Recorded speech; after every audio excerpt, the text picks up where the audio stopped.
Hello everyone. तो अब हम लोग बच्चों आज के लेक्चर नंबर 5 में सेकंड चैप्टर का 3 टॉपिक आज कवर करने वाले हैं। इन 3 टॉपिक की बात करने से पहले इसके पहले जो पढ़ा जो समझा उसकी बात कर लेते हैं। जस्ट पहले क्लास की बात किया जाए तो बहुत ही कॉन्सेप्चुअल टॉपिक हम लोगों ने कंप्लीट किया और टॉपिक था डाइलेक्ट्रिक पोलराइजेशन। एक डाइलेक्ट्रिक को हम जब इलेक्ट्रिक फील्ड में रखते हैं तो वो कैसे पोलराइज होता है, क्या उसके पीछे पूरा कॉन्सेप्ट है, ब्रेकडाउन जो कि बहुत इंपॉर्टेंट कॉन्सेप्ट है वो क्या होता है, स्ट्रेंथ ब्रेकडाउन की क्या होती है, ये पूरा प्रोसेस हम लोग अच्छे से पूरा बहुत बारीकी से छोटी छोटी बातों को पूरे कॉन्सेप्ट को क्लियर करते हुए हम लोग इस टॉपिक को कंप्लीट कर लिया। जिन लोगों ने नहीं देखा है उन लोगों से रिक्वेस्ट होगा कि इस लेक्चर को देखने से पहले जो लेक्चर नंबर 4 हम लोगों ने कंप्लीट किया है डाइलेक्ट्रिक पर, उसको जाकर के पहले अच्छे से देख ले, कॉन्सेप्ट जो भी है उसको अच्छे से क्लियर कर ले, पॉइंट्स को नोट डाउन कर ले, फिर आज के टॉपिक की हम लोग शुरुआत करते हैं। जिन लोगों ने देख लिया है बहुत अच्छी बात है, वो कंटिन्यू करते चले और डेली यही पर्पस होता है कि यही एक मोटो है कि एटलीस्ट 1 क्लास हम लोग डेली करें ताकि हमारा सिलेबस बहुत अच्छे से स्मूथली चलता चले और एक जो रेगुलरिटी है किसी भी एग्जामिनेशन को क्रैक करने के लिए जो सबसे इम्पोर्टेंट बात है वो रेगुलरिटी है। तो जो रेगुलरिटी है वो हमारी मेंटेन रहे, ठीक है, विश्व रिदम ना ब्रेक होने पर। तो बैकलॉग होने से ये रिदम ब्रेक होता है, ठीक है। 1-2 दिन मिस हो गया मगर ये आदत जब बन जाएगी तो फिर बैकलॉग बहुत ज़्यादा हो जाएगा। तो जिन लोगों का भी ऐसा कुछ बचा कुचा है वो जा कर के पूरे प्लेलिस्ट में लेक्चर के ऑर्डर वाइज अरेंज किए गए हैं, उनको देख करके सीक्वेंस वाइज सारे क्लासेस को देख करके कॉन्सेप्ट क्लियर करके जो क्वेश्चंस कराए गए हैं टॉपिक्स पर उन क्वेश्चंस को करते हुए वैसे क्वेश्चंस प्रैक्टिस करते हुए आगे बढ़ें। टाइम हमें बस कम है लेकिन जो है उसमें आप सफिशेंटली उसको अगर सही तरीके से यूज़ करें तो बहुत अच्छा रिजल्ट हमको मिल सकता है, ठीक है। आज के क्लास की बात करेंगे सेकंड लेक्चर का, लेक्चर नंबर 5। आज हम लोग 3 टॉपिक इस लेक्चर में कंप्लीट करेंगे। पहले बात कर लेते हैं क्या क्या टॉपिक हमें कंप्लीट करना है, इस लेक्चर में क्या क्या सीखना है। कॉम्बिनेशन ऑफ कैपेसिटर्स देखिए रहा जो लिखा हुआ है वो तो पढ़ना ही है। तो पहला तो हो गया कॉम्बिनेशन ऑफ कैपेसिटर्स की बात करेंगे, क्या होता है, कैसे होता है, क्या इसमें फॉर्मूले हैं, क्या बातें हमको ध्यान रखनी है। दूसरी बात करेंगे जो कि बहुत इंपॉर्टेंट टॉपिक है जिसे क्वेश्चन ऐसा मुझको लगता है कि बहुत श्योर है कि एग्जामिनेशन तुमको मिलेगा, एनर्जी ऑफ कैपेसिटर, ठीक है, एक संधारित्र की ऊर्जा, एनर्जी ऑफ कैपेसिटर। और तीसरा है द कॉमन पोटेंशियल, 2 कंडक्टर के बीच में कॉमन पोटेंशियल का क्या कॉन्सेप्ट है, कब ये पैदा होता है, कब इसकी बात करते हैं। ये 3 टॉपिक हम लोग आज के क्लास में कंप्लीट करने वाले हैं और ये 3 टॉपिक बहुत इंपॉर्टेंट है। फिर नेक्स्ट क्लास में हम लोग इस पर फिर क्वेश्चंस करेंगे। तो ये एक तरीका होगा, एक सीक्वेंस, एक पैटर्न है जिसको फॉलो करते हुए हम लोग आगे बढ़ रहे हैं। तो किसी भी चीज़ को करने का जो सबसे पहला सही तरीके से करने का जो सबसे पहला स्टेप हो ये है कि एक डिसिप्लिन्ड वे में हम लोग उसको करें। तो रैंडम नहीं पढ़ना है, न रैंडम मैं तुमको लेक्चर्स दूंगा, डिसिप्लिन वे में सीक्वेंस को फॉलो करते हुए ऑर्डर वाइज तरीके से हम लोग अपने लेक्चर्स को कंप्लीट करेंगे और तुमको भी वैसे ही देखना है, वैसे ही प्रिपरेशन करनी है। तो उम्मीद करता हूँ कि अब तक ऐसे ही कर भी रहे होगे और आगे भी कंटिन्यू करोगे, ठीक है। चलो तो शुरू करते हैं अपनी बात को। लेक्चर नंबर 5 का टॉपिक है combination of capacitors. Combination of capacitors से 2-3 टाइप के क्वेश्चन बनते हैं, मगर पहले होता है कि उसको सीखें फिर क्वेश्चन के टाइप की बात हम लोग बाद में करते हैं। सबसे पहले सीरीज कॉम्बिनेशन। देखो सीरीज पैरेलल कॉम्बिनेशन लगभग सारे बच्चों को पता होता है कि सीरीज कॉम्बिनेशन का मतलब क्या है, पैरेलल कॉम्बिनेशन का मतलब क्या है, इसमें क्या होता है, इसमें क्या होता है। क्योंकि अभी मोस्टली सारे मैक्सिमम बच्चे बोर्ड एग्जामिनेशन दे करके आ रहे हैं तो सबने इन दोनों के बारे में अच्छे से पढ़ा होगा, क्वेश्चन भी सॉल्व किए होंगे। तो जो इक्विवेलेंट निकालने का बात आता है कि सर्किट का इक्विवेलेंट कैपेसिटेंस निकालो, जिसको हिंदी में कहते हो परिपथ की तुल्य विद्युत धारिता, इक्विवेलेंट या इफेक्टिव कैपेसिटेंस, वो तो हम सबको पता है फॉर्मूला क्या होता है। सीरीज कॉम्बिनेशन का क्या होता है, पैरेलल कॉम्बिनेशन का क्या होता है, अच्छे से पता है, पढ़ेंगे इसको। मगर इसके अलावा भी क्या और चीज़ें जानने के लिए जो हमको क्वेश्चंस में हमारी बहुत हेल्प करेगा। तो देखते हुए क्या है, सबसे पहले जैसा कि हम जानते हैं सीरीज कॉम्बिनेशन की जो सबसे बड़ी पहचान है या उसका जो कैरेक्टरिस्टिक है वो ये कहता है कि सीरीज कॉम्बिनेशन में जितने भी कैपेसिटर्स हम लोग कनेक्ट करते हैं वो सभी के सभी कैपेसिटर्स पर जो चार्ज होता है वो सेम होता है। ठीक है, तो मान लो एग्जाम्पल के तौर पर मैंने 3 कैपेसिटर को सीरीज कॉम्बिनेशन में इस तरीके से कनेक्ट किया है, जैसा कि फिगर में देख रहे हो। इन तीनों का कैपेसिटेंस मान लो C1 है, ये C2 है, ये C3 है। तो सीरीज कॉम्बिनेशन में जो सबसे पहली बात है, जो सबसे इम्पॉर्टेंट बात है वो ये है कि जितने भी कैपेसिटर्स तुम देख रहे हो इन सारे कैपेसिटर्स पर चार्ज की वैल्यू सेम होती है। ठीक है, तो सीरीज कॉम्बिनेशन में सब पे चार्ज सेम होते हैं, चाहे वो 3 कैपेसिटर हो चाहे कितने भी कैपेसिटर हो। कैसे होता है, क्या होता है, फिलहाल उसको हम लोग अभी डिस्कशन नहीं कर रहे हैं, वो हमारे अभी कॉन्टेक्स्ट में फ़िलहाल नहीं है। ठीक है, हमें जिस तरीके से 2 महीने हमारे पास है एग्जामिनेशन को क्लियर करने के लिए, हम उसके हिसाब से बात करेंगे। ठीक है, तो ये चार्जिंग कैसे होती है हम उसमें भी ज़रा नहीं जाते, बहुत अच्छा कॉन्सेप्ट है वो भी, मगर अभी नहीं, फिलहाल के लिए जो मेन बात है वो ये कि सभी पर चार्ज की वैल्यू सेम होती है। तो चार्ज Q और Q मान लिया और तीनों का कैपेसिटेंस C1 C2 C3 है। एक बैटरी सर्किट में कनेक्ट किया, भाई चार्ज कहाँ से आया, कोई सोर्स तो होगा तो ही तो, ऐसे तो आएगा नहीं। तो एक बैटरी कनेक्ट किया, सोर्स है, यहीं से चार्ज का फ्लो होगा सर्किट में इन कैपेसिटर्स तक। तो V वोल्ट की एक बैटरी है। तो सीरीज कॉम्बिनेशन की पहली बात जो हमें से मोस्टली बच्चों को याद रहती है वो ये कि सीरीज कॉम्बिनेशन में सभी पर चार्ज की वैल्यू सेम है। ठीक है, कोई दिक्कत नहीं है। दूसरी बात जो हमको ध्यान रखनी है वो ये है कि बैटरी का जो पोटेंशियल डिफरेंस है, वोल्टेज को, पोटेंशियल डिफरेंस को, वो इन तीनों कैपेसिटर्स में डिस्ट्रीब्यूट होता है। जैसे इनके दोनों प्लेट्स के बीच पोटेंशियल डिफरेंस मान लो मैं कहूँ V1 है, इसके दोनों प्लेट्स के बीच पोटेंशियल डिफरेंस मान लो V2 है, और इसके दोनों प्लेट्स के बीच पोटेंशियल डिफरेंस मान लो V3 है। तो ये जो V1 V2 V3 potential difference है अलग अलग प्लेट्स पर, अलग अलग कैपेसिटर के प्लेट्स पर, यही V थोड़ा सा इसको, थोड़ा सा इसको, थोड़ा सा इसको, ऐसे करके डिस्ट्रीब्यूट होता है। जैसे एग्जांपल के तौर पे अगर ये 10 वोल्ट की बैटरी है तो 10 वोल्ट में से कुछ 2 वोल्ट इसको मिल गया, 3 वोल्ट इसको मिल गया, 5 वोल्ट इसको मिल गया, कुछ इस तरीके से डिस्ट्रीब्यूशन होता है। बात को समझो, बहुत बारीकी से बात को समझना। जहाँ से क्वेश्चन बनते हैं, जहाँ से क्वेश्चन सॉल्व होगा, सीधे वहीं पर हिट करूँगा, फालतू बात का न समय है न ज़रूरत है। तो चार्ज तो सब पे सेम हो गया, बैटरी का जो वोल्टेज है वो थोड़ा थोड़ा सब में डिस्ट्रीब्यूट हो जाता है, थोड़ा सा उसको, थोड़ा सा उसको, थोड़ा सा उसको।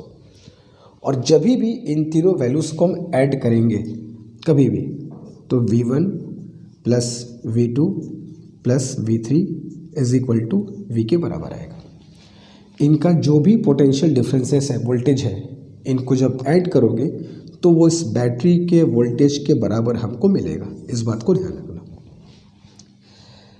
तो आउट ऑफ V वोल्ट इससे V1 मिला, इससे V2 मिला, इससे V3 मिला, और चार्ज तो सब पे सेम ही है। तो चार्ज सब पे सेम होता है, पोटेंशियल सब में डिस्ट्रीब्यूट हो जाता है, बढ़ जाता है, डिस्ट्रीब्यूशन होता है पोटेंशियल का। कैसे होता है, क्या कुछ रूल होता है, तो उसको समझो। V इज इक्वल टू, हम जानते हैं V is equal to Q/C formula होता है, और सीरीज कॉम्बिनेशन में Q सब में सेम है, Q सब में सेम है। तो प्लेट्स का जो पोटेंशियल डिफरेंस होगा C पे डिपेंड करेगा, और डिपेंडेंसी कैसी होगी, इन्वर्स प्रोपोर्शनल होगी, C नीचे आ रहा है। तो यहाँ हम कह सकते हैं इम्प्लाइज दैट कि V प्रोपोर्शनल टू 1/C हुआ।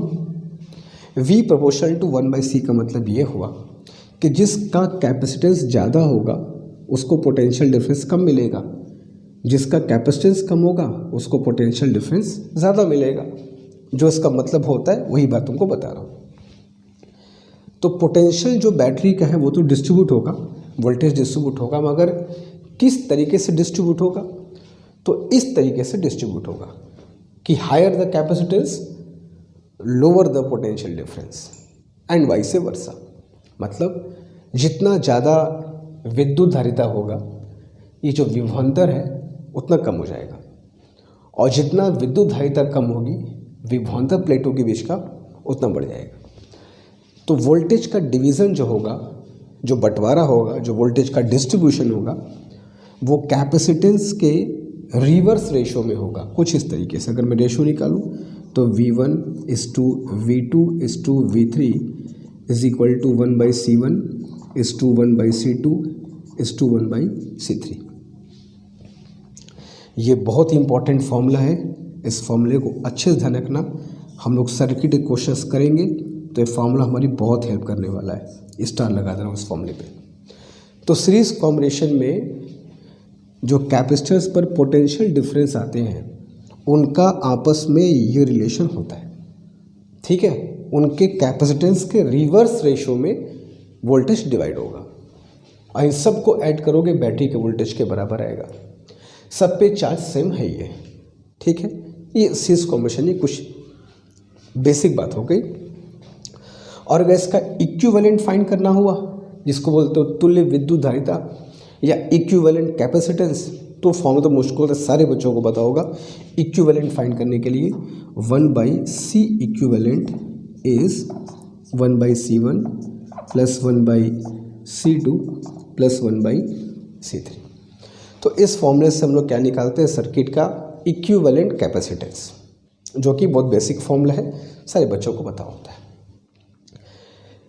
तो श्रेणी क्रम समायोजन की ये कुछ बातें हैं जो हमको ध्यान होना चाहिए, दैट इज सीरीज कॉम्बिनेशन, ठीक है। सिंपल सी बात है, याद रहेगी। इन दोनों बातें फोकस करना। ये तो फॉर्मूला हम लोग कॉम्बिनेशन पे बहुत क्वेश्चन करेंगे, अभी याद अपने आप हो जाएगा, इसका ध्यान रखना, इससे क्वेश्चंस बनेंगे। अच्छा, अब आगे चलते हैं और देखते हैं कि पैरेलल कॉम्बिनेशन कैसे डिफरेंस है सीरीज कॉम्बिनेशन से, कैसे डिफरेंट है ये। होता क्या है कि पैरेलल कॉम्बिनेशन की सबसे बड़ी पहचान ये है कि जितने कैपेसिटर्स तुम देख रहे हो सभी का जो एक प्लेट है, जैसे मान लो पॉजिटिव प्लेट, वो किसी एक पॉइंट से कनेक्ट होना चाहिए, और उनका जो नेगेटिव प्लेट्स है वो किसी दूसरे पॉइंट से ऐसे कनेक्ट होना चाहिए। या यूँ कह लो कि सारे का जो पॉजिटिव प्लेट है वो बैटरी के पॉजिटिव से, और सभी का जो नेगेटिव प्लेट है वो बैटरी के नेगेटिव से। कुछ इस तरीके से कनेक्शन होना चाहिए समांतर क्रम में पैरेलल कॉम्बिनेशन में, ठीक है। तो सभी का एक प्लेट कह सकते हो लेफ्ट वाला, सभी के लेफ्ट वाले प्लेट बैटरी के प्लस से जोड़ दिया, और सभी का राइट साइड वाला प्लेट बैटरी के माइनस से जोड़ दिया, ताकि जो पोटेंशियल डिफरेंस है सारे कैपेसिटर के बीच में वो सेम हो जाए। अब चूंकि देखो ये जितने भी लेफ्ट वाले प्लेट हैं वो एक ही पॉइंट से कनेक्टेड है, और जितने भी राइट साइड वाले प्लेट हैं वो एक ही पॉइंट से कनेक्टेड है। तो इसीलिए जो पोटेंशियल डिफरेंस है एक कैपेसिटर के प्लेट के बीच जो पोटेंशियल डिफरेंस होगा वही सारे कैपेसिटर के प्लेट के बीच पोटेंशियल डिफरेंस भी मिलेगा। सिंपल सा रीज़न है, क्योंकि इनके जो प्लेट्स हैं वो एक ही पॉइंट से कनेक्टेड होते हैं। तो जो पहचान है, जो प्रॉपर्टी है, जो मेन बात है पैरेलल कॉम्बिनेशन की, वो ये है कि जो पोटेंशियल डिफरेंस तुम देख रहे हो प्लेट्स के बीच में वो सभी के लिए सेम होना चाहिए। यहाँ पे चार्ज सब पे सेम था, यहाँ पोटेंशियल डिफरेंस सबका सेम रहेगा। और अगर ये सारे के सारे प्लेट बैटरी के प्लस से और ये सारे के सारे प्लेट बैटरी के माइनस से कनेक्टेड है, तो इसका मतलब ये होगा कि जो बैटरी का पोटेंशियल डिफरेंस है, मान लो अगर V, वही पोटेंशियल डिफरेंस इसका भी होगा, इसका भी होगा, इसका भी होगा, अगर सभी प्लेट्स बैटरी के दोनों टर्मिनल से कनेक्टेड हैं तो, ठीक है। तो चलो मैं इसका कैपेसिटेंस मान लेता हूँ C1, ये C2 और ये C3। तो पोटेंशियल डिफरेंस तो सबका सेम हो गया, और वो भी कितना होगा? जो बैटरी का पोटेंशियल डिफरेंस है वही पोटेंशियल डिफरेंस इसका भी होगा, इसका भी होगा, इसका भी होगा। तो पोटेंशियल डिफरेंस सबका सेम है, ठीक है। चार्ज सबका डिफरेंट होगा। जैसे एग्जांपल के तौर पे यहाँ से चार्ज का फ्लो आया, यहाँ से चार्ज Q मान लो आता है, इस कैपेसिटर में चार्ज Q1 गया, इस कैपेसिटर में चार्ज Q2 गया, इस कैपेसिटर में चार्ज Q3 गया। देखो उल्टा हो रहा है, यहाँ चार्ज सब पे सेम था, पोटेंशियल डिफरेंस डिस्ट्रीब्यूट हो रहा था। यहाँ पोटेंशियल डिफरेंस सबके लिए सेम है और जो चार्ज है वो डिस्ट्रीब्यूट हो रहा है। और चार्ज का डिस्ट्रीब्यूशन कैसे होगा, तो since Q is equal to formula क्या होता है CV, उसमें भी ये पोटेंशियल डिफरेंस सारे कैपेसिटर के लिए सेम है कि नहीं। ये जो पोटेंशियल डिफरेंस है ये सारे कैपेसिटर्स के लिए सेम है। तो जब पोटेंशियल डिफरेंस सबके लिए सेम होगा तो Q किस पे डिपेंड करेगा, C पे डिपेंड करेगा, क्योंकि V तो सबके लिए सेम हो चुका है। और ये साफ इक्वेशन में दिखाई दे रहा है कि जो डिपेंडेंसी होगी वो एक दूसरे की क्या होगी, प्रोपोर्शनल होगी। तो Q प्रोपोर्शनल टू क्या निकलेगा, C निकलेगा। तो अगर मैं यहाँ से Q1, Q2 और Q3 का रेशो निकालूँ, Q1, Q2 और Q3 का रेशो निकालूँ, तो C1:C2:C3 के बराबर आएगा। तो पैरेलल कॉम्बिनेशन में चार्ज का जो डिस्ट्रीब्यूशन होता है वो उनके कैपेसिटेंस के रेशो में होता है। जैसा उनका कैपेसिटेंस होगा वैसा ही चार्ज का डिस्ट्रीब्यूशन होगा। मतलब इनमें जिसका कैपेसिटेंस ज़्यादा होगा उसको चार्ज ज़्यादा मिलेगा, जिसका कैपेसिटेंस कम होगा उसको चार्ज कम मिलेगा। तो पैरेलल कॉम्बिनेशन में पोटेंशियल डिफरेंस वो सबका सेम होगा और चार्ज जो है वो कैपेसिटेंस के हिसाब से चेंज करेगा। ज़्यादा कैपेसिटेंस ज़्यादा चार्ज, कम कैपेसिटेंस कम चार्ज। तो ये होगा तुम्हारा पैरेलल कॉम्बिनेशन की प्रॉपर्टी। इक्विवेलेंट की बात करोगे तो यहाँ पर इक्विवेलेंट का फॉर्मूला बेहद आसान है। C equivalent is equal to C1 plus C2 plus C3। अगर कभी भी कैपेसिटर्स हमें पैरेलल कॉम्बिनेशन में मिलते हैं तो जो इफ़ेक्टिव वैल्यू होगी EQ का, मतलब मैं लिख दूँ किसी बच्चे को अगर दिक्कत हो तो ये जो EQ देख रहे हो, this EQ is equivalent capacitance है, सर्किट का इक्विवेलेंट कैपेसिटेंस या इफेक्टिव कैपेसिटेंस भी कह सकते हो। तो ये हो गया तुम्हारे सीरीज कॉम्बिनेशन और पैरेलल कॉम्बिनेशन की कुछ बेसिक बातें जो कि हमको क्वेश्चन सॉल्व करते वक्त अच्छे से पता होना चाहिए कि सीरीज कॉम्बिनेशन में क्या चीज़ कैसे होती है और पैरेलल कॉम्बिनेशन में क्या चीज़ कैसे चेंज करते हैं। ठीक है, अब बाकी हम लोग इस पे जितने क्वेश्चंस कर सके उतना हमें अलग अलग टाइप के कॉन्सेप्ट मिलते चलेंगे। तो ये तुम्हारा आज का एक टॉपिक हो गया। अभी 2 टॉपिक हमें और कंप्लीट करना है, एक एनर्जी ऑफ कैपेसिटर और दूसरा 2 कंडक्टर्स के बीच में कॉमन पोटेंशियल। ठीक है, तो जल्दी इसे कर लो। हम लोग पहले एनर्जी की बात करेंगे फिर चलेंगे कॉमन पोटेंशियल की तरफ। Do it fast.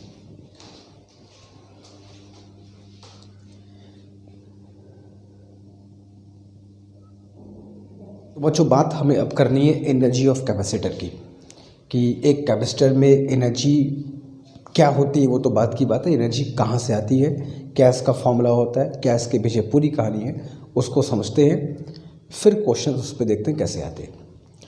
सोचो समझो पहले, एक कैपेसिटर का मेन हमारा काम, जैसे हम लोग जो अब तक पढ़ते हैं वो ये हम लोग को पता चला कि एक जो कैपेसिटर है वो चार्ज को स्टोर करता है, लेकिन सिर्फ चार्ज को स्टोर नहीं करता, एक कैपेसिटर एनर्जी को भी स्टोर करता है। इलेक्ट्रोस्टैटिक एनर्जी को भी स्टोर करता है एक कैपेसिटर। कैसे करता है, कहाँ से आती है, किस रूप में होती है, एनर्जी कहाँ स्टोर होती है, क्या उसका फॉर्मूला होता है, ये पूरी बात समझते हैं पहले क्या है कॉन्सेप्ट इसके पीछे।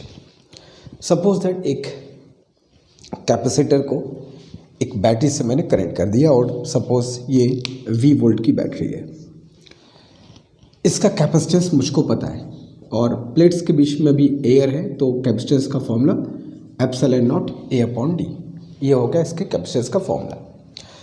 वोल्टेज V है, कैपेसिटेंस मुझको पता है, ये चार्ज कितना स्टोर करेगा वो हम पता कर सकते हैं इस फॉर्मूले से। Q = CV हम ये पता कर सकते हैं कि चार्ज कितना स्टोर करेगा। बैटरी का वोल्टेज पता है, इसका कैपेसिटेंस पता है, हम पता कर सकते हैं कि बैटरी से कितना चार्ज इस प्लेट्स पर जाके स्टोर होगा। तो Q = CV वो चार्ज है जो इस पर स्टोर होगा। अब ये इस Q की वैल्यू कुछ ना कुछ आएगी। लेट अस सपोज कि ये जो Q की वैल्यू है एग्जांपल के तौर पे ये 100 माइक्रोकूलम ये चार्ज की वैल्यू आती है। बात को समझना, कुछ एग्जांपल देके समझा रहा हूँ। ये 100 माइक्रोकूलम चार्ज इस पर मान लो स्टोर हो सकता है, ऐसा उसका कैपेसिटेंस है, ऐसा हमने बैटरी लगाया। बट हमें यहाँ पर ये बात समझना होगा कि ये जो 100 माइक्रोकूलम चार्ज है जो कैपेसिटर की प्लेट्स पर स्टोर होगा, ये इंस्टेंटली स्टोर नहीं होता। मतलब एक झटके से तुरंत बैटरी से 100 माइक्रोकूलम चार्ज गया और प्लेट्स पर स्टोर हो गया, ऐसा बिल्कुल नहीं होता। ये जो चार्ज 100 माइक्रोकूलम है धीमे धीमे स्टोर होता है, मतलब चार्ज धीमे धीमे बिल्डअप होता है। कुछ इसमें समय लगेगा, कुछ अगर एग्जैक्टली सेम तो नहीं है मगर कुछ इस तरीके से जैसे अपने फ़ोन की बैटरी को हम चार्ज करते हैं तो परसेंट वाइज धीमे धीमे आगे बढ़ता है, 1%, 2%, 3% सो ऑन। हालांकि दोनों प्रोसेस डिफरेंट है मगर समझने के पॉइंट ऑफ व्यू कुछ यूँ समझो कि यहाँ पर भी जो चार्ज होगा वो परसेंट में धीमे धीमे बढ़ेगा, 1%, 2%, 3% एंड सो ऑन। अभी पढ़ेंगे हम लोग charging and discharging of capacitor, पूरा डिटेल में पढ़ेंगे कि चार्जिंग की प्रोसेस कैसे होती है, उसमें क्या क्या चीज़ हमको जाननी चाहिए, वो चार्जिंग जब पढ़ाऊँगा तो बताऊँगा। अभी फ़िलहाल जो कह रहा हूँ वो ये कह रहा हूँ, ये 100 माइक्रोकूलम जो चार्ज है ये धीमे धीमे जाके प्लेट्स पे स्टोर होगा, 1 coulomb, 2 coulomb, 3 coulomb and so on. और कुछ समय बाद पूरा 100 माइक्रोकूलम चार्ज स्टोर हो जाएगा। तो मेरे कहने का मतलब ये है कि कैपेसिटर पे जो चार्ज हम लोग लाते हैं या जो भी चार्ज आएगा वो एक टाइम टेकिंग प्रोसेस है, ये कुछ वक्त लेगा चार्ज होने में। और इस दौरान चार्ज को कैपेसिटर पर स्टोर करने में बैटरी को कुछ वर्क परफॉर्म करना होगा। अब ये चार्ज बैटरी के द्वारा स्टोर हो रहा है तो चार्ज को स्टोर करने में बैटरी को ही कुछ वर्क करना होगा कि चार्ज धीमे धीमे उस पर स्टोर होता चले। यही एनर्जी जो है वो उस कैपेसिटर में एनर्जी के फॉर्म में जाकर यही वर्कडन ये जो बैटरी का वर्कडन है वही इस कैपेसिटर में एनर्जी के फॉर्म में जाकर क्या होगा, स्टोर होने वाला है, जिसको हम कहते हैं कैपेसिटर की एनर्जी। तो अगर मैं तुमको इस पर चार्ज दिखाऊं तो मान लो इस पे प्लेट्स पर जो चार्ज अपीयर हुआ वो कुछ इस तरीके से है, ठीक है, और ये चार्ज बैटरी के द्वारा ही लाया गया है, ठीक है। इस चार्ज की वजह से प्लेट्स के बीच में एक इलेक्ट्रिक फील्ड भी आती है कुछ इस तरीके से, जिसका डायरेक्शन पॉजिटिव प्लेट से नेगेटिव प्लेट की तरफ होता है, ठीक है। और ये एक यूनिफॉर्म इलेक्ट्रिक फील्ड है जिसका वैल्यू भी हम जानते हैं E = sigma upon epsilon not, ठीक है। तो कुछ बातें जानना कि ये जो एनर्जी है बैटरी की कैपेसिटर की, ये कहाँ से आती है, तो ये आती है work done by the battery. जो बैटरी का वर्क डन है वहाँ से आती है।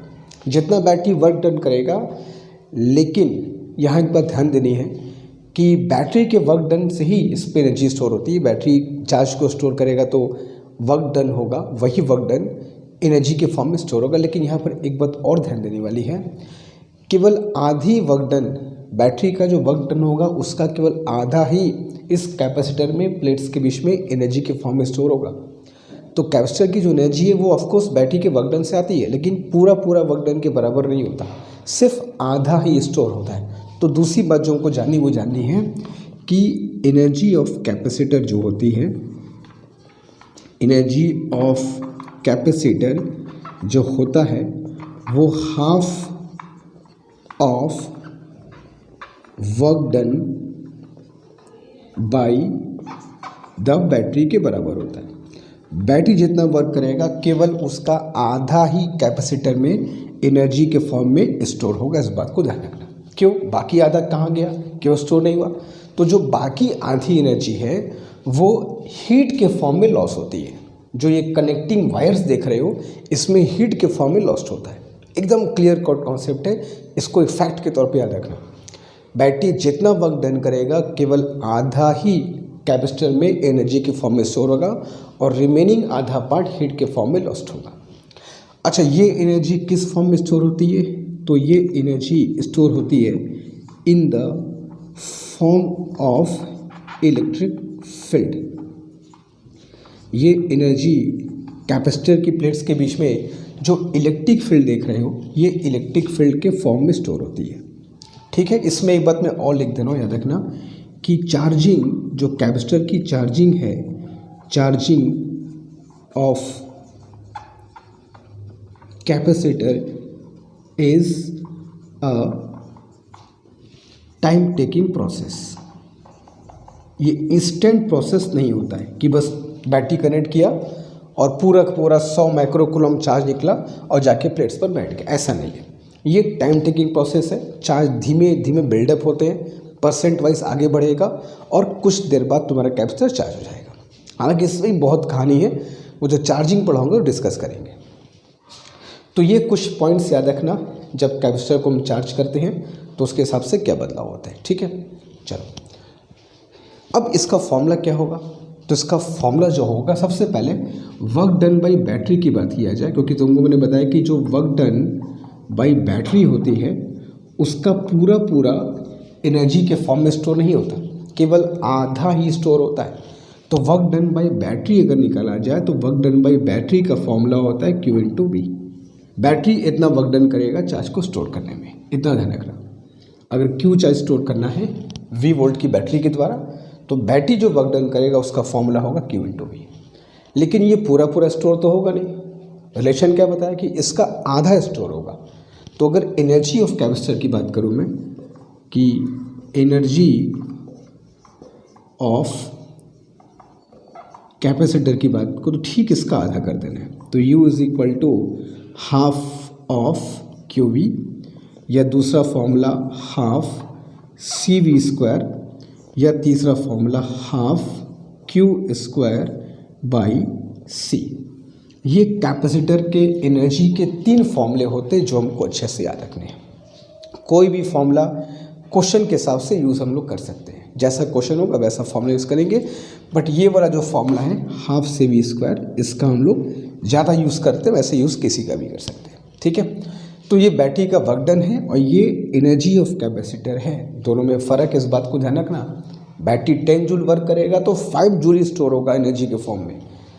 अगर 10 जूल स्टोर करना है एनर्जी के फॉर्म में, 20 जूल वर्क करना पड़ेगा बैटरी को। तो ये जो हाफ का रिलेशन है वो कई लोग भूल जाते हैं, तो हमको नहीं भूलना, याद रखना है कि half of work done he store होगा, बाकी हाफ लॉस्ट होगा। किस फॉर्म में? हीट के फॉर्म में लॉस होगा। In this connecting wires heat के फॉर्म में ऊष्मा ग्रुप में लॉस हो जाएगा। एक चीज़ और, इसको आगे समझने के लिए एक चीज़ और यहाँ पे हमको जाननी होती है, और वो होता है इस कैपेसिटर का एनर्जी डेंसिटी क्या होता है। ये तो एनर्जी हो गया, डेंसिटी क्या है? तो जैसे मान लो कि ये कैपेसिटर के 2 प्लेट्स है और हमने कहा कि एनर्जी इन्हीं 2 प्लेट्स के बीच में इलेक्ट्रिक फील्ड के फॉर्म में स्टोर होती है, कुछ इस तरीके से। ठीक है, बात को समझना, कुछ ऐसे। तो ये जो वॉल्यूम तुम देख रहे हो, ये जो वॉल्यूम दोनों प्लेट्स के बीच में है, ठीक है, इसी वॉल्यूम में कैपेसिटर की एनर्जी साइज स्टोर है। तो एनर्जी डेंसिटी का जो मतलब होता है कि कैपेसिटर के यूनिट वॉल्यूम में कितनी एनर्जी है। Energy in unit volume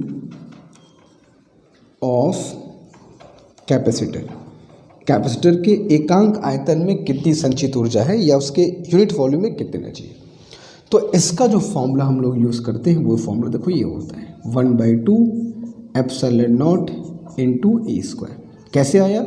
capacitor की पूरी एनर्जी में इसके टोटल वॉल्यूम से क्या करो, डिवाइड कर दो। तो टोटल एनर्जी में टोटल वॉल्यूम से डिवाइड करोगे तो क्या मिल जाएगा? Energy per unit volume. ठीक है, तो कैपेसिटर के जो दोनों प्लेट्स के बीच में जो वॉल्यूम है उसी में एनर्जी स्टोर है, तो उसके यूनिट वॉल्यूम में जो एनर्जी स्टोर होगी वही तुम्हारा कहलाता है उसका एनर्जी डेंसिटी। तो ये हो गया एनर्जी का फॉर्मूला, ये हो गया डेंसिटी का फॉर्मूला, और ये रिलेशन रखना कि वर्क डन और एनर्जी में क्या रिलेशन है, वहीं से क्वेश्चन हमारे बनेंगे। ठीक है, तो ये तुम्हारा वर्क डन की बात हो गई, एनर्जी की बात हो गई। अब हम बात करते हैं कॉमन पोटेंशियल 2 कंडक्टर के बीच कैसे आता है। ठीक है, इससे कॉपी करो, उसकी बात भी करेंगे, फिर आगे बढ़ते हैं जल्दी।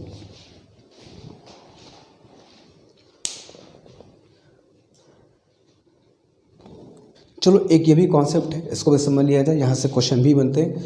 तो ये पूरा कॉन्सेप्ट समझने के बाद फिर हम लोग इन सारे टॉपिक्स पर अलग अलग क्वेश्चंस भी करेंगे, लेकिन पहले पूरे कॉन्सेप्ट को सीख लेते हैं, समझ लेते हैं, फिर अलग से क्वेश्चन की एक अलग लेक्चर आएगी जहाँ पे सिर्फ और सिर्फ जो हम लोगों ने पढ़ा सीखा उस पर क्वेश्चन प्रैक्टिस करेंगे। एक ही में नहीं, पहले अच्छे से पढ़ लिया, समझ लिया, कॉन्सेप्ट क्लियर कर लिया, फिर एक डिफरेंट लेक्चर्स में पूरे कॉन्सेप्ट पे क्वेश्चन सॉल्व कर लिया।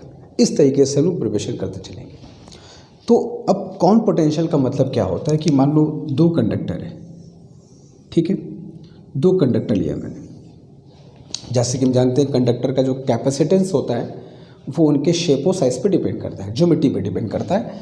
तो दो कंडक्टर ए और बी मान लिया जिनकी कैपेसिटेंस मान लिया C1 और C2 है, ठीक है, और जो किस पर डिपेंड करेगा, उनके ज्योमेट्री पर डिपेंड करेगा, और ज्योमेट्री कांस्टेंट है तो कैपेसिटेंस भी कांस्टेंट होगा। अब हमने क्या किया, इन दोनों कंडक्टर को चार्ज दिया और वो चार्ज जैसा कि जानते हो उनके आउटर सरफेस पर जा कर के डिस्ट्रीब्यूट हो जाएगा कुछ इस तरीके से, ठीक है। तो दोनों कंडक्टर को कुछ चार्ज दिया और वो चार्ज उनके आउटर सरफेस पर जा कर के डिस्ट्रीब्यूट हो गया। इस पे चार्ज गया Q1, इस पे चार्ज दिया मान लो Q2। अब चार्ज दिया है तो सरफेस का पोटेंशियल भी डेवलप होगा। तो मान ली इसके सरफेस का पोटेंशियल हो गया V1, इसके सरफेस का पोटेंशियल हो गया V2। चार्ज दिया तो सरफेस का पोटेंशियल भी आएगा। अच्छा, नॉट नेसेसरली कि वो स्फेरिकल शेप में ही हो, किसी भी शेप में हो सकता है कंडक्टर, वो समझाने के लिए स्फेरिकल ले लिया मैंने। तो दो कंडक्टर्स ए और बी लिया, दोनों का कैपेसिटेंस C1 C2 है। इसे Q1 चार्ज दिया, इसका पोटेंशियल V1 हो गया सरफेस का। इसे Q2 दिया, इसका पोटेंशियल कितना हो गया, V2 हो गया। और दोनों में पोटेंशियल में डिफरेंस है, दोनों का पोटेंशियल अलग अलग है। अब इन दोनों को मैंने क्या किया, एक कंडक्टिंग वायर से एक कंडक्टिंग मीडियम से कनेक्ट कर दिया। तो जब भी दो कंडक्टर को जो डिफरेंट पोटेंशियल्स पे हैं, अगर हम एक तार से जोड़ दें, एक कंडक्टिंग मीडियम से कनेक्ट कर दें, तो इनके बीच में चार्ज का फ्लो शुरू हो जाएगा। तो जैसे ही कंडक्टर को हम जोड़ेंगे, ये कंडक्टर जो है वो, ये जो मीडियम तुम देख रहे हो, ये चार्ज के फ्लो को शुरू कर देगा। भाई कंडक्टिंग मीडियम है तो चार्ज का फ्लो शुरू हो जाएगा। लेकिन एक बात और ध्यान देना है कि चार्ज का फ्लो सिर्फ कंडक्टिंग मीडियम से कनेक्ट करने की वजह से नहीं होगा। चार्ज का फ्लो होने के लिए एक बात और जो उससे भी इम्पॉर्टेंट है वो ये होनी चाहिए कि दोनों कंडक्टर के जो पोटेंशियल्स हैं वो डिफरेंट होने चाहिए। अगर इन दोनों का इलेक्ट्रिक पोटेंशियल सेम है तो फिर तुम कनेक्ट करते रहो, कुछ नहीं होने वाला है। तो मेन चीज़ है कि दोनों कंडक्टर के बीच में क्या होना चाहिए, पोटेंशियल डिफरेंस मैं लिख दे रहा हूँ। पोटेंशियल डिफरेंस यानी कि विभवांतर। तो जब भी दो कंडक्टर में पोटेंशियल में डिफरेंस होगा, विभवांतर होगा, और उन दोनों को एक कंडक्टिंग मीडियम से मैं जोड़ दूँ तो उनके बीच में चार्ज का फ्लो शुरू हो जाएगा। कहाँ से कहाँ होगा चार्ज का फ्लो, ये डिपेंड करेगा कौन सा कंडक्टर हाई पोटेंशियल पर है, कौन सा कंडक्टर लो पोटेंशियल पे है। क्योंकि जो चार्ज का फ्लो है ये from high potential conductor to low potential conductor की तरफ होगा। और अगर मैं एक मोमेंट के लिए मान लूँ कि सपोज दैट, अगर मैं ये एज्यूम कर लेता हूँ, assuming V1 is greater than V2, अगर मैं एज्यूम कर लूँ कि V1 V2 से बड़ा है तो चार्ज का फ्लो A से B की तरफ शुरू हो जाएगा कुछ इस तरीके से। ये रास्ता तुम्हारा A से B की तरफ जाएगा। अगर A का पोटेंशियल B से बड़ा है तो चार्ज का फ्लो A से B से शुरू हो जाएगा। अगर B का पोटेंशियल बड़ा तो B से A की तरफ होगा। तो इस प्रोसेस को हम बोलते हैं रीडिस्ट्रीब्यूशन ऑफ चार्ज। ये जो चार्ज का फ्लो हो रहा है इसको हम लोग एक और नाम से पुकारते हैं रीडिस्ट्रीब्यूशन ऑफ चार्ज। आवेशों का पुनर्वितरण भी कहते हो या रीडिस्ट्रीब्यूशन ऑफ चार्ज भी कहते हैं। तो जैसे ही दो कंडक्टर के बीच में पोटेंशियल डिफरेंस होगा, उनके बीच में चार्ज का फ्लो स्टार्ट हो जाएगा। कहाँ से कहाँ होगा, हाई पोटेंशियल वाले कंडक्टर से लो पोटेंशियल वाले कंडक्टर की तरफ होगा। इस प्रोसेस को हम क्या नाम से देंगे, रीडिस्ट्रीब्यूशन ऑफ चार्ज। लेकिन फ्लो कब तक होगा, क्यों होगा, कभी रुकेगा ही, बस होता रहेगा कि जब तक ये पूरा खाली ना हो जाए तब तक होगा, ऐसा नहीं है। एक का चार्ज जब तक खाली हो जाए तब तक नहीं होगा। ये जिस वजह से हो रहा है, जब वो वजह नहीं रहेगी तब ये फ्लो बंद हो जाएगा। और वजह क्या है? वजह है पोटेंशियल में डिफरेंस। पोटेंशियल में डिफरेंस, जब ये पोटेंशियल डिफरेंस बराबर पे आ जाएगा तब चार्ज का फ्लो अपने आप बंद हो जाएगा। तो जैसे ही चार्ज का फ्लो ए से बी या बी से जहाँ भी हो शुरू होगा, तो एक तरफ चार्ज घटेगा, दूसरा चार्ज बढ़ेगा। अच्छा, चार्ज का फ्लो चार्ज के डिफरेंस से नहीं होता, चार्ज का फ्लो पोटेंशियल डिफरेंस से होता है। ऐसा हो सकता है कि दोनों का चार्ज इक्वल हो फिर भी फ्लो हो रहा हो। क्यों? क्योंकि पोटेंशियल में डिफरेंस होगा। और ऐसा भी हो सकता है कि दोनों का चार्ज अलग अलग हो लेकिन फ्लो नहीं हो रहा है, क्योंकि पोटेंशियल सेम हो सकता है। तो चार्ज के डिफरेंस से हमारा कोई मतलब नहीं है। चार्ज जो भी हो, चाहे चार्ज सेम हो चाहे चार्ज सेम ना हो, पोटेंशियल में डिफरेंस हमको देखना है। तो जैसे ही चार्ज का फ्लो होगा एक बॉडी से दूसरे बॉडी में, वैसे ही पोटेंशियल में बदलाव होगा। और ये प्रोसेस तब तक चलेगा जब तक कि दोनों का पोटेंशियल सेम वैल्यू पर ना आ जाए। जैसे एक का पोटेंशियल हाई है, एक का पोटेंशियल लो है, तो ये तब तक चलेगा जब तक कि दोनों का पोटेंशियल बराबर वैल्यू पर ना आ जाए। उस बराबर वैल्यू को ही हम किस नाम से पुकारेंगे? The common potential.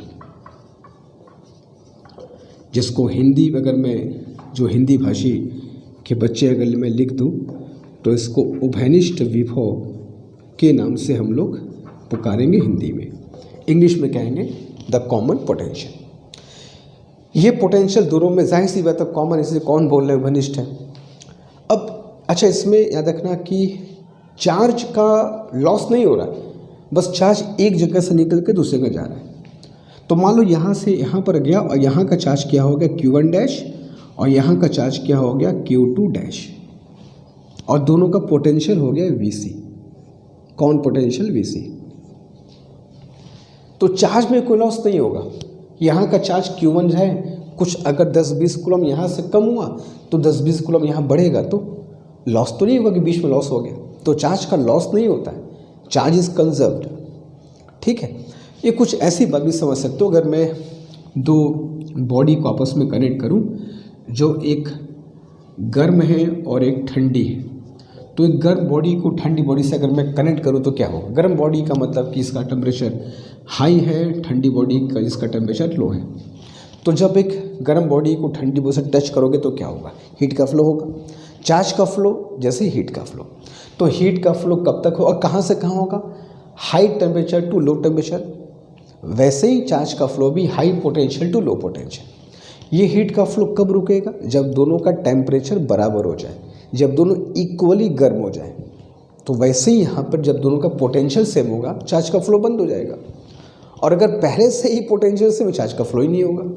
अगर ये इक्वली गर्म है या इक्वल टेम्परेचर है दोनों का, तो कहाँ से हीट का फ्लो होगा? तो हीट के फ्लो के लिए जैसे टेम्परेचर में डिफरेंस चाहिए, वैसे चार्ज के फ्लो के लिए पोटेंशियल में डिफरेंस चाहिए। तो जैसे इन दो कंडक्टर को मैंने कनेक्ट किया जिनका इलेक्ट्रिक पोटेंशियल डिफरेंट है, तो उनके बीच में चार्ज का फ्लो शुरू हो जाएगा। और चार्ज का फ्लो तब रुकेगा जब उनका पोटेंशियल कॉमन हो जाए।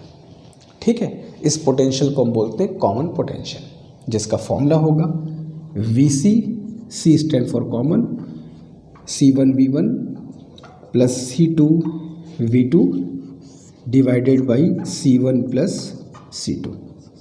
ये कॉमन पोटेंशियल का फॉर्मूला होता है, इंपॉर्टेंट फॉर्मूला है, काफ़ी क्वेश्चन हमको बनेंगे इस पे। दूसरी चीज़ कि loss of energy in this process भी होता है। लॉस ऑफ चार्ज नहीं है भाई, लॉस ऑफ एनर्जी बोल लो। जब ये चार्ज का फ्लो होता है किसी एक कंडक्टर से दूसरे कंडक्टर में, किसी कंडक्टिंग मीडियम के थ्रू अगर चार्ज का फ्लो हो रहा है, तो इसमें एनर्जी में लॉस भी होता है। हीट के फॉर्म में एनर्जी में लॉस होता है, तो इसको बोलते हैं loss of energy in redistribution process, पुनर्वितरण की प्रक्रिया में ऊर्जा में क्षति। तो जब भी चार्ज का फ्लो होगा हाई पोटेंशियल वाले कंडक्टर से लो पोटेंशियल वाले कंडक्टर की तरफ, तो दोनों में इस चार्ज के फ्लो से एनर्जी में लॉस होगा। उस एनर्जी में, और ये किस फॉर्म में होगा? ये जो कनेक्टिंग वायर देख रहा है, इसमें हीट के फॉर्म में लॉस्ट होगा। तो लॉस्ट एनर्जी का फॉर्मूला भी अगर पढ़ा होगा तो अच्छा होगा। Delta U is equal to 1/2 C1 C2 V2 minus V1 का whole square divided by C1 plus C2। तो ये हो गया loss of energy in redistribution process. इससे भी कुछ क्वेश्चंस बन सकते हैं। तो ये छोटा सा टॉपिक था, मगर क्वेश्चन इससे हमको देखने को मिल जाते हैं एग्जाम में, तो उसको डिस्कस हमने करना जरूरी था। ठीक है, तो ये हो गया हमारे आज के लेक्चर की पूरी कहानी। आज हम लोगों ने क्या क्या पढ़ा? सबसे पहली चीज़ पढ़ी कॉम्बिनेशन ऑफ कैपेसिटर्स, दूसरा पढ़ा एनर्जी ऑफ कैपेसिटर, और तीसरा पढ़ा the common potential between two conductors, दो चालकों के बीच में उभयनिष्ठ विभव कैसे पैदा होता है। अब इन तीनों टॉपिक्स को समझने के बाद, अच्छे से वीडियो देखने के बाद, की पॉइंट्स को नोट करने के बाद, फॉर्मूले को याद करने के बाद, नेक्स्ट क्लास में कल ही मिलेंगे हम लोग, जिसमें न्यूमेरिकल्स क्वेश्चंस करेंगे, प्रैक्टिस प्रॉब्लम्स करेंगे, लेक्चर नंबर 5 और 4 जो कि डाइलेक्ट्रिक पर था, दोनों का मिला करके। तो इस तरीके से हम लोग इस टॉपिक पे प्रैक्टिस क्वेश्चन को भी करके फिनिश करेंगे। फिर हम लोग आगे बढ़ेंगे तो हमको देखना होगा चार्जिंग एंड डिस्चार्जिंग और कैपेसिटर क्या होता है। हम लोग का ये एक मोटो होना चाहिए कि डेली बेसिस पे एक एक लेक्चर को कंप्लीट करते चलें। जिनके बैकलॉग्स हैं वो एक डेली का और एक प्रीवियस का बांध के चलो, ड्यू टाइम में आराम से पूरा हो जाएगा। नहीं तो बाद में फिर बहुत मुश्किल हो जाएगी और टाइम बहुत कम पड़ जाएगा, प्रिपरेशन फिर नहीं हो पाएगी। ठीक है, तो ठीक है, हम लोग फिर मिलते हैं इस क्लास में। इन टॉपिक्स में, इन कॉन्सेप्ट्स में अगर कुछ डाउट हो तो बताना, हम लोग क्वेश्चंस में उन डाउट्स को डिस्कस ज़रूर करेंगे। ठीक है, थैंक यू सो मच।